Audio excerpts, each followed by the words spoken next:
Defense leaders gathered in Singapore this past weekend for the annual Shangri-La Dialogue on security and stability amid tensions in the Middle East and those between Russia and Ukraine, just to name a few.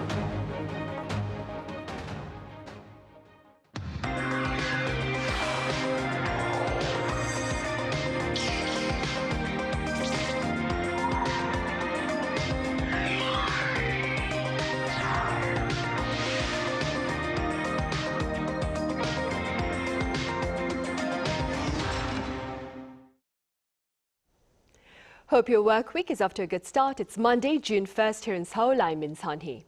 Defense Minister Ahn Gyu-back took part in this year's Shangri-La Dialogue over in Singapore this past weekend, and today we touch upon his talks there, as well as bilateral ties between Seoul and Washington, as the two sides are slated to sit down for 2 days of discussions here in the capital city this week. For more, I have Chloe Borgnon with French broadcaster France 24 here in the studio. Chloe, it's great to have you back. Hello, it's a pleasure to be here. I also have Peter Lee, Research Fellow at the ASAN Institute for Policy Studies, joining us virtually today. Peter, Dr. Lee, it's been such a long time. Welcome back. Thanks for having me back, Sunny. Right, Chloe, we start here in the studio. Let's begin then with the dialogue over in Singapore. Before we touch upon the multilateral meeting there, let's start off with the trilateral talks among the top defense officials from Seoul, Washington and Tokyo on the margins of that meeting.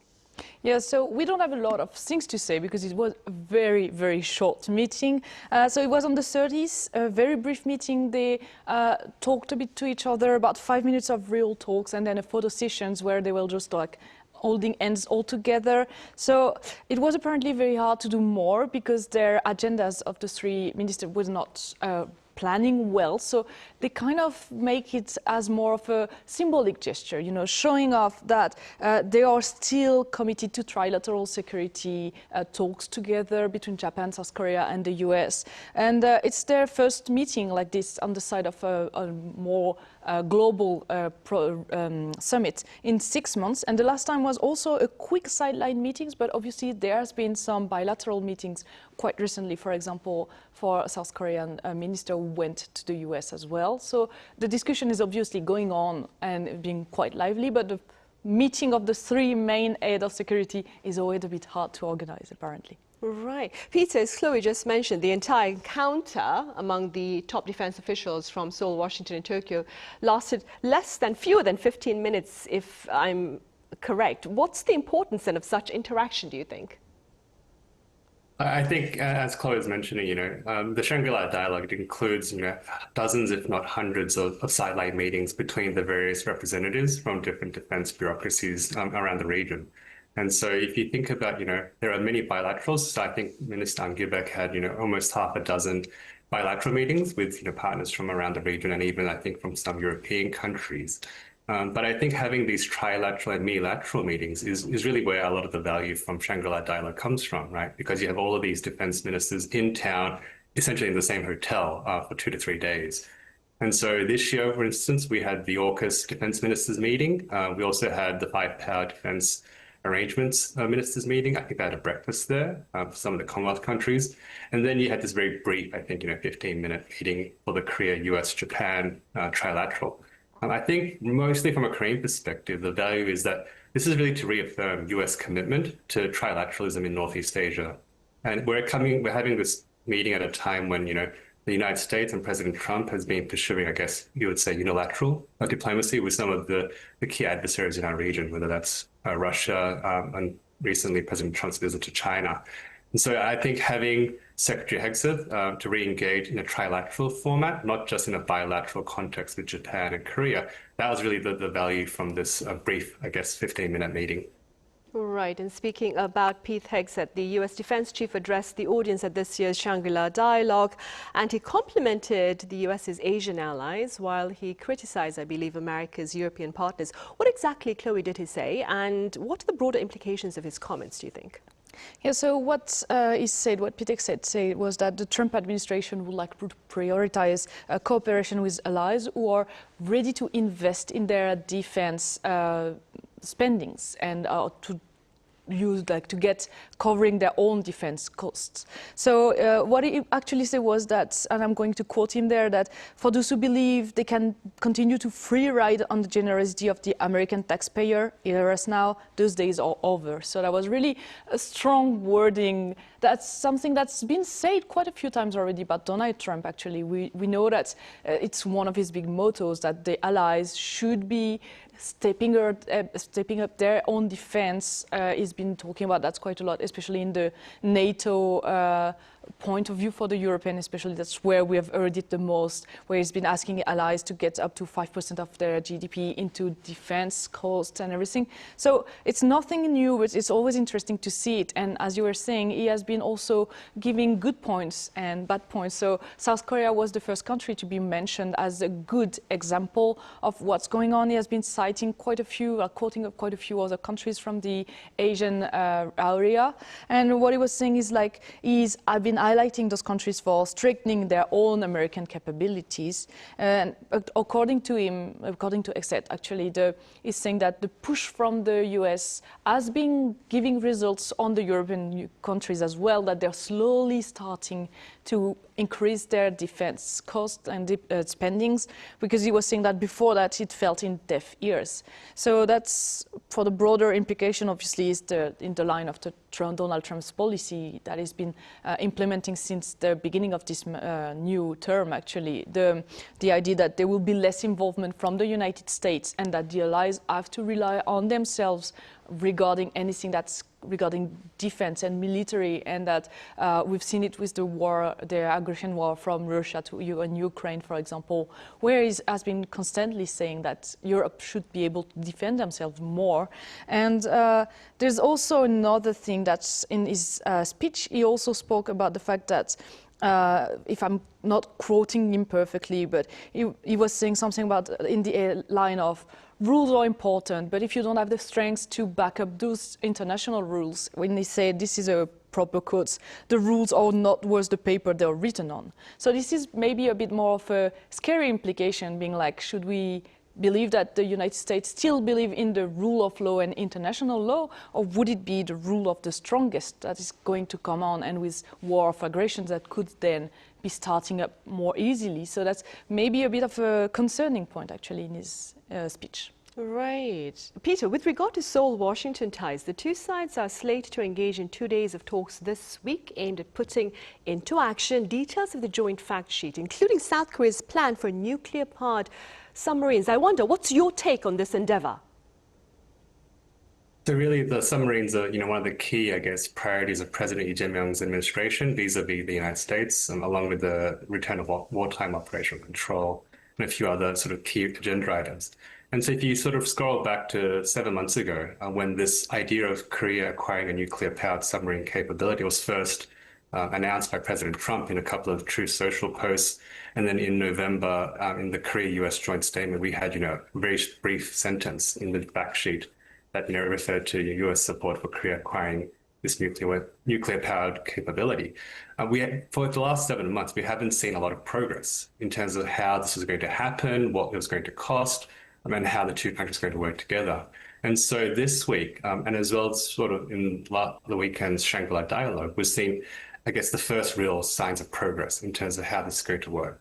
And so if you think back last week, President Lee Jae-myung hosted a large forum down in, I think, the southeast of the country, where he was announcing the basic plan for how Korea was going to acquire and build this nuclear-powered submarine capability. And so if you read through the documents of this plan, it talks about up to 3 nuclear-powered submarines, powered by low-enriched uranium, and so forth. But it doesn't mention a lot about where the United States fits into this, how the United States will provide the fuel or provide the nuclear, I guess, stewardship and oversight of this. And so really what we're seeing this week, I think, is a senior US delegation bringing a whole of government, a whole of interagency process to Seoul to have a very wide-ranging discussion around how the two countries are going to work together on the next steps at this. So I think this is really an important step for Korea, because I think this will be President Lee Jae-myung's legacy in terms of whether he achieves this nuclear-powered submarine capability for Korea. Right. Right, and those talks start tomorrow, that is Tuesday, and last until Wednesday.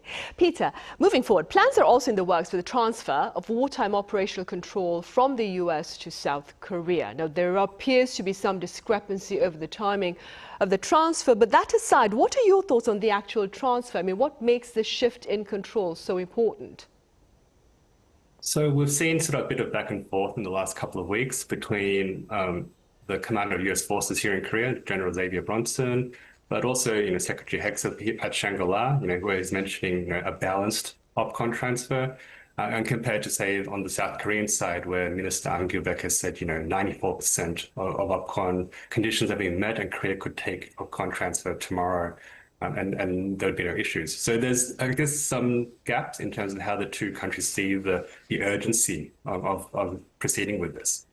I think, in terms of the question about what is significant about this for a broader question, there seems to be some eagerness on the Trump administration side to move ahead with this. But the question is that to divest its responsibilities or commitments to South Korea and the alliance? Is that to change the alliance in its own sort of regional context? And so I think that's where, is the South Korean government ready for that discussion? Or is this primarily framed around a domestic, sovereignty kind of argument? And so if you think about last year's national security strategy by the United States, you talked about shifting primary responsibility for deterring North Korea to South Korea. But at the same time, you see a demand of the US for Korea to play a greater role in regional security issues, defending and deterring along the First Island chain. And that was also mentioned. And so there is a bit of this, a gap in terms of how the two countries see this wartime operational control issue, I think. Right, I see. Meanwhile, back to the defense dialogue in Singapore, Mr. Pete Hegseth, he also spoke about China and, I believe, Iran. Could you tell us a bit about his comments with regard to these two countries? Yeah, so first with China, he spoke about it in his main address. That is kind of the strong time of the Shangri-La discussions for the U.S. ministry. And so he was speaking first of all about the China and United States relationship, saying that the talks between, it was following up the talks between Donald Trump and Xi Jinping last month now, so 2 weeks ago, actually. And he's saying that, he's saying two things at the same time. He's saying that it's rightful alarm from the United States regarding China historic military buildup in the region, that they have to be careful with what's going on and with the military intention of China. But in the same time, he's also saying that there is now better relationship with China thanks to Donald Trump than there has been in years, because he's saying that Donald Trump actually wants to seek a stable peace, a fair trade, respectful relations with China, and that's, according to Peter Hegseth, that's the way of having relationships that are working out better now. So that's what he was saying. He also was mentioning the fact that the United States consider themselves a nation of the Pacific, so that they would have the right to be here in the area, actually, the regional, having a look inside the regional elements and influence in the region, and they want China to respect their presence. So it was interesting to see the balance in this speech, in the same time acknowledging that, according to them, there is a threat from China, and in the meantime also speaking about, they are getting closer, actually. Bloomberg, the press agency, also noticed something, that is, there was no mention of Taiwan in his address, and it's the first time in at least a decade that a Pentagon chief in this specific address in Shangri-La does not mention Taiwan.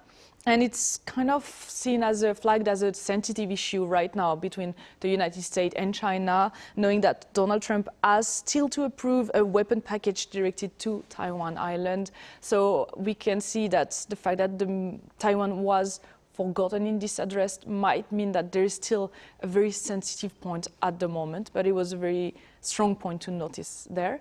And then in Iran, so that was not in the main address, but he still spoke about it, and he said that the United States are ready to resume war with Iran if needed, especially if the red line of the nuclear weapon for Iran is still not resolved and is crossed. He's saying that the United States are actually ready to go back into war and to stop the ceasefire that's been on since April. So that was kind of the main message that is sent about Iran here. Right. Peter, keeping in mind what Chloe has just said, what does Mr. Hegset's message at this multilateral meeting in Singapore tell us perhaps about US foreign policy going forward? I think really, he is doubling down on the message that President Trump and others in his administration have been putting forward, which is the Trump administration will work with and it will reward allies that step up for their own security and that are thereby able to contribute to wider regional collective security efforts. Now, what does that mean? And why does President Trump or even Secretary Hegset consider South Korea so prominently, right? So South Korea is the first country that Secretary Hegset listed as a model ally. And so if you think about, well, what does that mean? What is the criteria by which Secretary Hegset is judging a model ally? You go back to last year's fact sheet, you go back to last year's presidential summit, and you think, well, it's because South Korea is promising to invest, 3.5 of its GDP on defense spending, because South Korea is promising to increase arms purchases from the United States, because South Korea is promising to invest $350 billion in the United States, including for shipbuilding. So if you think about that, though, that's a lot of promises that South Korea is making, and that's the US is really accepting as, a guarantee of its commitment. Now, I think this year, the real challenge is, are those promises being fulfilled?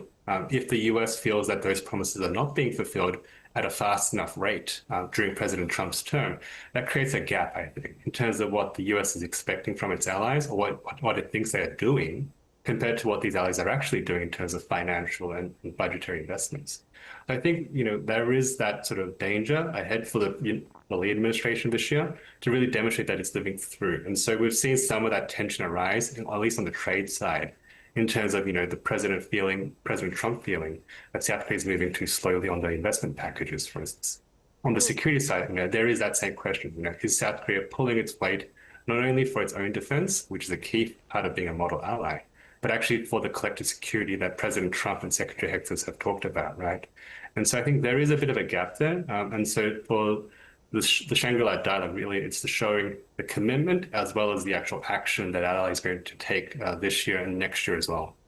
Right. And speaking about the Trump administration, Chloe, with regard to its military campaign against Iran, what appears to be the latest on that front? I mean, how close are we to witnessing the signing of a tangible peace deal between the US and Iran? So on Friday, so before the weekend, Donald Trump announced that they were on the verge of the peace deal. So it's kind of the thing that he's been saying since the beginning of the ceasefire in April. It was denied by Iran. And then, I'm sorry, CBS, the news agency, the American channel, was speaking at some information about the latest iteration of the deal just before the weekend, speaking that it included a 60-day cessation of violence, call to reopen the Strait of Hormuz, as always, and a framework to reopen negotiation on Iran nuclear program. According to CBS still, there were some new edits that were asked by Donald Trump during the weekend. On Saturday, so we had Secretary Hegset that said that actually the US are ready to resume war if the red lines are not, are crossed, about nuclear weapons especially. It was echoed by the United States Central Command that's on Twitter, like ex-Twitter or X now, posted a message saying that the American force remain present and vigilant across the region. So kind of showing on Saturday that the US were showing up their muscles mostly. And then there were also some US strikes on the Iranian ports with a counterfire from Iran that showed that the ceasefire is still kind of very balanced, very fragile equilibrium. And on Sunday then, Tehran said that they would not agree to any deal unless Iranian rights were fully secured. And as of today, Iran has again doubled up on that, saying that they have to have their rights secured, especially regarding the nuclear program.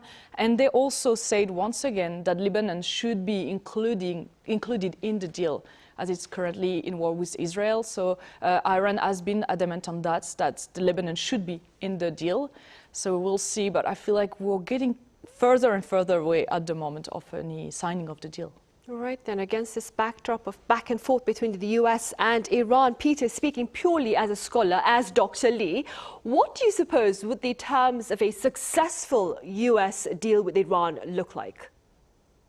Yeah, I think it's very hard to predict what President Trump is willing to settle for. I think he's made that clear over the last few weeks.